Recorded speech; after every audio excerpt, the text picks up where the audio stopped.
Pancharalar, iltimos, bu gapimni juda jiddiy qabul qiling.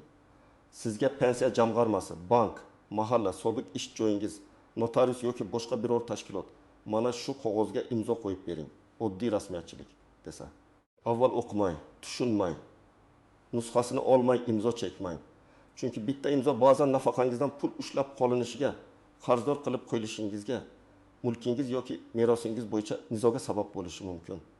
Bu ma'lumot har bir pensionerga, har bir pensionerning farzandlariga va yaqinlariga tegishli. Hozirning o'zida kanalga obuna bo'ling, videoga like bosing. Chunki men bugun sizga aynan qaysi qog'ozlardan ehtiyot bo'lish kerakligini, qanday tekshirishni va imzo qo'yishdan oldin nima qilish shartligini oddiy tilda tushuntirib beraman. Men ko'p yillik amaliyotda shuni ko'rdim. Pensionerlar ko'pincha hujjatdan emas, shoshiltirishdan yutqazadi. Ilgari ko'p masalalar og'zaki hal qilinardi. Masalan, bu ariza, imzo qo'ying, pensiyangiz qayta hisoblanadi. Bu bank kartangiz uchun kerak. Bu yordam puli chiqishi uchun kerak. Bu tekshiruvdan keyingi oddiy dalolatnoma deb aytilardi. Odam ishonardi. Chunki oldida davlat idorasi xodimi, bank mutaxassisi yoki tanish kishi turardi. Hozir esa ko'p jarayonlar elektron tizimga o'tgan. Ma'lumotlar bazalar orqali tekshiriladi. Ish staji, ish haqi, pensiya turi, imtiyozlar, bank o'tkazmalari avtomatik solishtiriladi. Bu yaxshi tomoni. Lekin boshqa tomoni ham bor. Agar tizimda xato chiqsa, ortiqcha to'lov aniqlansa, noto'g'ri ma'lumot kiritilgan bo'lsa yoki kimdir sizning nomingizdan ariza bergan bo'lsa, masala hujjatga bog'lanib qoladi. Hujjatda esa sizning imzoingiz bo'lsa, keyin men tushunmagan edim, menga boshqacha aytishgan edi, men faqat qabul qildim deb o'ylagandim deyish ancha qiyinlashadi. Eng xavfli hujjatlar 3 turga bo'linadi. Birinchisi, pensiyadan ushlab qolishga rozilik beruvchi ariza yoki kelishuv. Ikkinchisi, ortiqcha to'langan pensiya summasini tan olish haqidagi dalolatnoma yoki tushuntirish xati. Uchinchisi, bank, kredit, kafillik, ishonchnoma, meros yoki mulk bilan bog'liq hujjatlar. Men aynan shularni batafsil ochib beraman.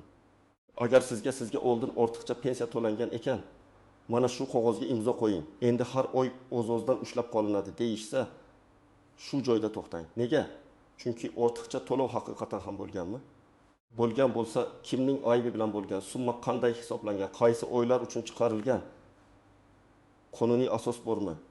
Bularning hammasi tekshirilishi kerak. Masalan, bir pensioner 2020 yildan 2024 yilgacha har oy 2 million 300 ming so'm pensiya olib kelgan. Keyin unga sizga 12 million so'm ortiqcha to'langan. Endi pensiyangizdan har oy 20% ushlab qolamiz deyshadi. Odam qo'rqadi. Davlat puli ekan, qo'yaveray deb imzo chekadi. Lekin keyin ko'rilsa, xato uning aybi bilan emas, tizimdagi ish staji noto'g'ri kiritilgani yoki tashkilotdan kelgan ma'lumot noto'g'ri bo'lgani sababli yuzaga kelgan bo'lishi mumkin. Agar pensioner qasddan yolg'on hujjat bermagan bo'lsa, ayrim holatlarda ortiqcha to'lovni undirish tartibi boshqacha bo'ladi. Shuning uchun hujjatlarni ko'rish kerak. Men pensionerlarga doim shuni aytaman. Qarz bor degan gapning o'zi qarz borligini isbotlamaydi. Hisob kitobda qaysi oyda qancha to'langan, aslida qancha to'lanishi kerak edi, farq qancha, jami summa qancha, qaysi qonun yoki qarorga asosan qaytarish talab qilinyapti degan ma'lumotlar aniq yozilishi kerak. Agar siz faqat roziman deb yozilgan qog'ozga imzo qo'ysangiz, keyin o'sha rozilik asosiy dalilga aylanishi mumkin. Birinchi navbatda ishlayotgan pensionerlar ehtiyot bo'lish kerak. Chunki ish haqi, daromad, ayrim ustamalar, kompensatsiyalar pensiya hisobiga ta'sir qiladigan holatlar bo'lishi mumkin.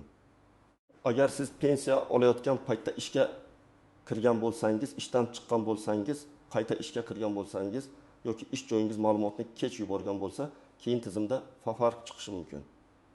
Ikkinchi guruh bo'g'uvchisini yo'qotganlik pensiyasi oluvchilar. Masalan, bola o'qishni tugatgan, lekin pensiya yana bir necha oy to'langan yoki kunduzgi ta'limdan sirtqi ta'limga o'tgan, lekin ma'lumot vaqtida yangilanmagan. Bunday holatda ortiqcha to'lov masalasi ko'tarilishi mumkin. Lekin bu yerda ham avtomatik ravishda hammasini qaytarasiz degan xulosa to'g'ri emas. Avval sabab, muddat, xabarnoma va hujjatlar tekshiriladi. Uchinchi guruh nogironlik pensiyasi yoki nafaqasi oluvchilar. Tibbiy ko'rik muddati, nogironlik guruhi, qayta ko'rikdan o'tish sanasi, hujjatlarning elektron tizimga tushishi bilan bog'liq xatolar bo'lishi mumkin. Masalan, odam o'z vaqtida ko'rikdan o'tgan, lekin ma'lumot tizimga kech kiritilgan. Shunda biror xodim ortiqcha to'lov chiqdi deb qog'oz tutishi mumkin. Siz esa o'sha kuni tibbiy xulosa, komissiya qarori ariza nusxasi, SMS xabarnoma yoki boshqa dalillarni ko'rsatmasdan imzo qo'ysangiz, o'zingizni noqulay holatga solib qo'yasiz. 4-guruh pensiyasini qayta hisoblatganlar. Ko'p odamlar qo'shimcha ish staj topadi. Arxivdan ma'lumotnoma olib keladi. Ish haqi haqida hujjat taqdim qiladi. Pensiya oshiriladi. Keyin oradan 1 yil o'tib, arxiv ma'lumotida xato bor ekan yoki ish haqi noto'g'ri olingan ekan deyishadi. Bunday holatda ham pensionerning aybi bormi? Hujjatni kim bergan? Xatoni kim qilgan? Pensioner bundan xabardor bo'lganmi? Hammasi muhim. Men bu gaplarni aytyapman deb hamma hujjatdan qo'rqib qolmasin. Har bir qog'oz xavfli emas. Masalan, pensiya tayinlash uchun oddiy ariza, bank kartasini almashtirish uchun ariza, yashash manzili o'zgarganini bildirish, pasport ma'lumotini yangilash kabi hujjatlar odatda normal jarayon. Lekin normal hujjat ham o'qib imzo qo'yiladi. Agar qog'ozda faqat hujjatlarimni qabul qilib oldim, bank kartamni oldim kabi oddiy ma'lumot bo'lsa, uni tekshirib imzolash mumkin. Lekin qog'ozda roziman, tan olaman, e'tirozim yo'q, ushlab qolinishi mumkin, qarzdorlikni qaytarishga majburman, da'vo qilmayman, vakolat beraman, mulkni tasarruf etishga ruxsat beraman kabi iboralar bo'lsa, men bunday hujjatni alohida diqqat bilan o'qishni maslahat beraman. Aynan shu so'zlar keyinchalik huquqiy oqibat tug'diradi. Bir holatni tasavvur qiling. Pensioni ayolga sizga 6 oy davomida noto'g'ri ustama to'langan. Jami 3 million 600 ming so'm. Mana shu tushuntirishga imzo qo'ying deyishadi. U ko'zoynagini uyda qoldirgan, qog'ozni to'liq o'qimagan. Uyga kelgach farzandi qarasa, hujjatda faqat 3 million 600 ming emas. Balki keyingi tekshiruv natijasida aniqlanadigan barcha summani qaytarishga rozilik bildirgan jumla bor. Oradan 2 oy o'tib, hisob-kitob 2 million so'mga chiqadi. Endi idora siz o'zingiz rozilik bergansiz deydi. Mana shu joyda muammo boshlanadi. Agar u imzo qo'yishdan oldin menga hisob-kitobni bering, nusxasini bering, men uyda farzandlarim bilan maslahatlashaman, keyin javob beraman deganida vaziyat boshqacha bo'lardi. Hech qaysi halol tashkilot sizni hujjatni o'qib chiqishingizdan to'xtatmasligi kerak. Agar kimdir hozir imzo qo'ymasangiz pensiyangiz to'xtaydi deb shoshiltirsa, bu yanada katta signal. Pensionerlar orasida eng ko'p uchraydigan xatolardan biri farzand, qarindosh yoki tanish uchun kafillikka imzo qo'yish. Ko'pchilik men faqat guvoh bo'lyapman, mening pensiyamga tegmaydi, bolam o'zi to'laydi deb o'ylaydi. Lekin kafillik oddiy guvohlik emas. Kafil bo'lgan odam qarz oluvchi to'lamasa, qarzni to'lash majburiyatini o'z zimmasiga olishi mumkin. Masalan, o'g'il 2 million so'm kredit oladi. Onasi pensioner sifatida kafil bo'ladi. Dastlab 3 oy to'laydi, keyin ishdan ayriladi. Bank qarzni talab qiladi. Ona men pulni olmaganman-ku deydi. Bank esa siz kafil bo'lgansiz deydi. Natijada sud qarori chiqsa, pensiyadan qonunda belgilangan tartibda ushlab qolish boshlanishi mumkin. Shuning uchun men pensionerlarga juda aniq aytaman. Kafillik hujjatini hech qachon bolam uchun-ku deb o'qimasdan imzolamang. Bu yerda yana bir nozik jihat bor. Ba'zi odamlar pensionerning bank kartasidan foydalanadi. Ona kartangizga pul tushsin, men o'lib turaman. Ota, telefoningizga kod keldi, aytib yuboring deyishadi. Hech qachon SMS kodni aytmang. Bank xodimi ham sizdan telefon orqali maxfiy kod so'ramasligi kerak. Kod aytilsa, nomingizdan kredit rasmiylashtirilishi, pul yechilishi yoki shartnoma tasdiqlanishi mumkin.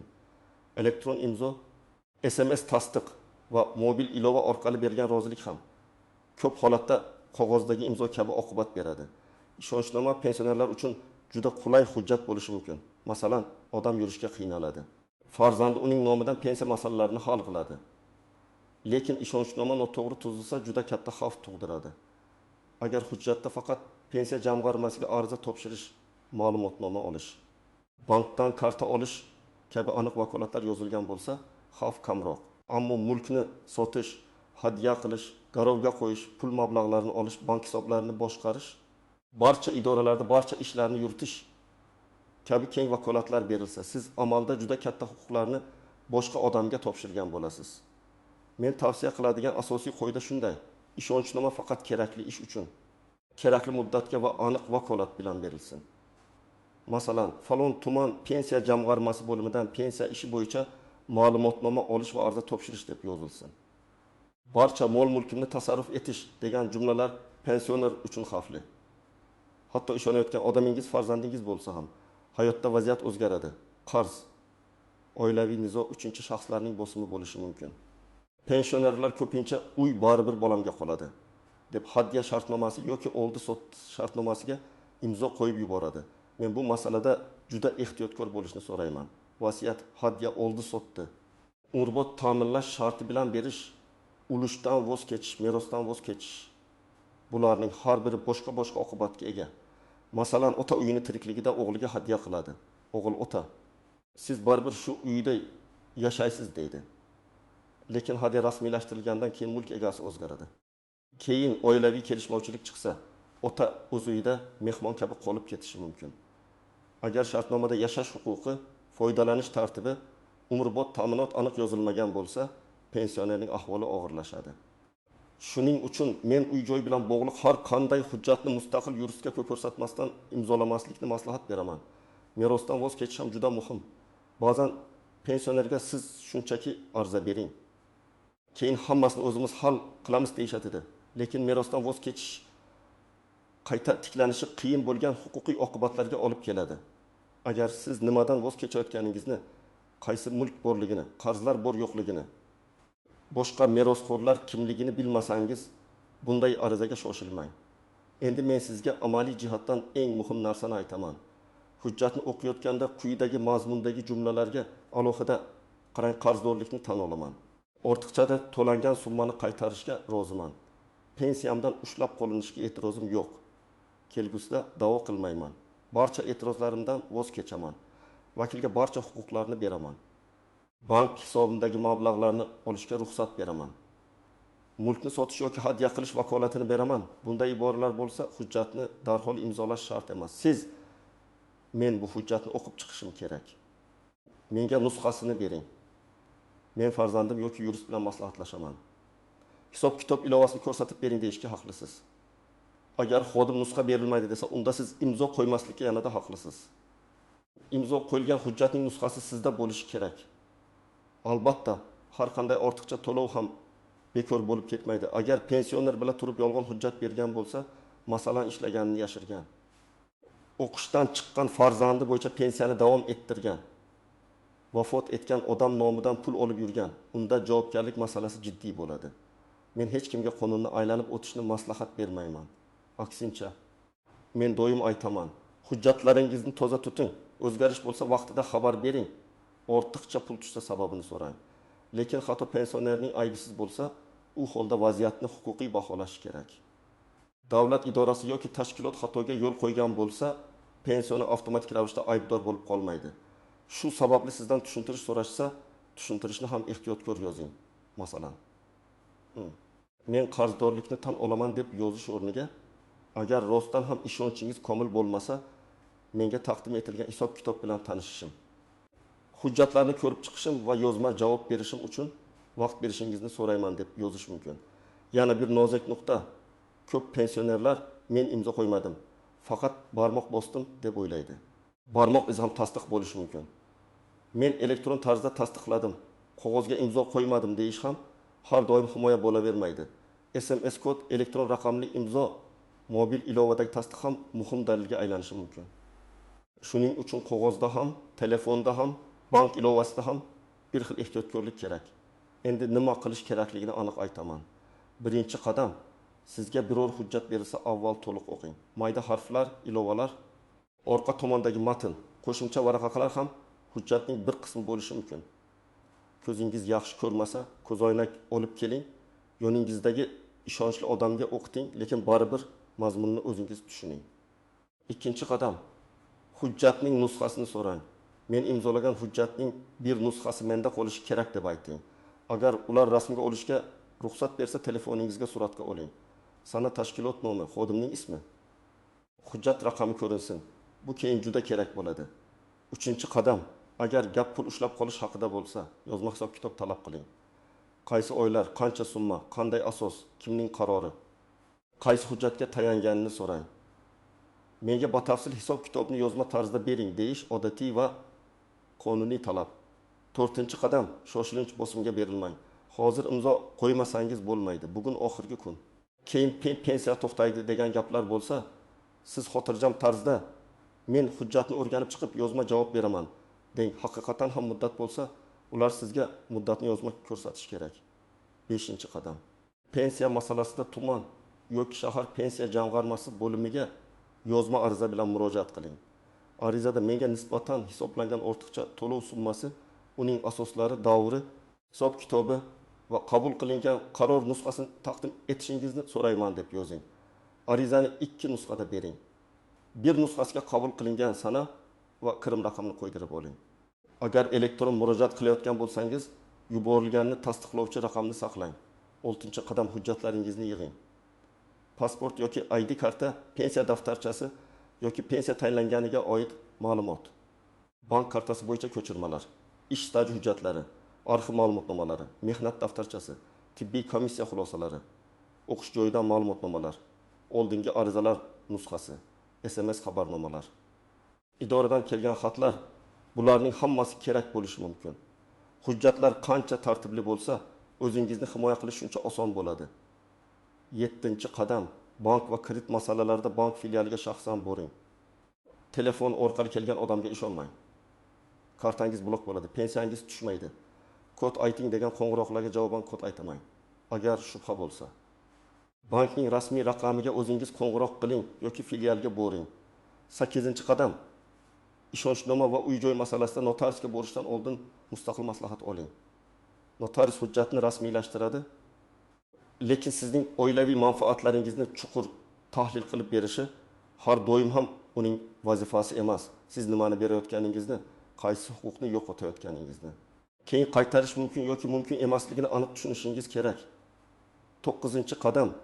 Agar siz allaqachon imzo qo'ygan bo'lsangiz, vahimaga tushmang, lekin vaqtni boy bermang. Hujjat nusxasini toping. Qachon va qayerda imzolaganingizni yozib qo'ying. Kimlar guvoh bo'lganini eslang. Sizga nima deb tushuntirishganini qayd qiling. Keyin yozma ravishda hujjat asoslarini so'rang. Zarur bo'lsa yuristga, advokatga yoki tegishli yuqori tashkilotga murojaat qiling. Men pensionerlarning farzandlariga ham aytmoqchiman. Ota-onangizni siz tushunmaysiz deb chetga surmang.